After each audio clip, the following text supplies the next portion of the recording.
जेव्हा तुम्ही एखाद्याची टीका करता, गप्पा मारता किंवा वाईट बोलता, तेव्हा तुमचे मन जड किंवा दुःखी का होतं? जरी तुम्ही तासनतास फोनवर एखाद्याशी बोलत असाल आणि तिसऱ्या व्यक्तीवर टीका करत असाल, तरी तुम्ही हे स्पष्टपणे समजून घेतले पाहिजे की तुम्ही त्या व्यक्तीच्या नकारात्मक ऊर्जेने स्वतःला भरत आहात आणि तुमची स्वतःची सकारात्मक ऊर्जा कमी करत आहात.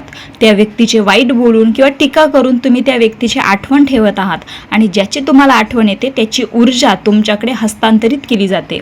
म्हणूनच असे म्हटले जाते की जर तुम्हाला एखाद्याची आठवण करायचीच असेल तर सकारात्मक ऊर्जेने भरलेल्या एखाद्याची आठवण करा किंवा देवाचे स्मरण करा, कारण देवच फक्त त्याचे स्मरण करून तुमच्या आत शुद्ध ऊर्जा भरतो, जी पडदा साफ करते आणि अशुद्धतेचे ढग दूर करते. म्हणून परमेश्वराचे नामस्मरण करणे प्रत्येकासाठी प्रत्येक प्रकारे फायदेशीर आहे. नामस्मरण केल्याने आतील नकारात्मक प्रभाव दूर होतात आणि एक वेळ येते जेव्हा साधकाचा आतील प्रकाश प्रकट होतो.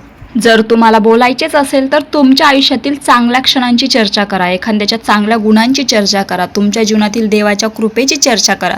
हे सर्व ऊर्जेबद्दल आहे. तुम्ही तुमच्या विवेकबुद्धीने ऊर्जेला निर्देशित करता आणि ही दिशा तुमचं जीवन आनंदी किंवा दुःखी बनवतं. ऊर्जा स्वतःहून काहीही करत नाही, जर तुमच्या विवेकबुद्धीवर नाचते.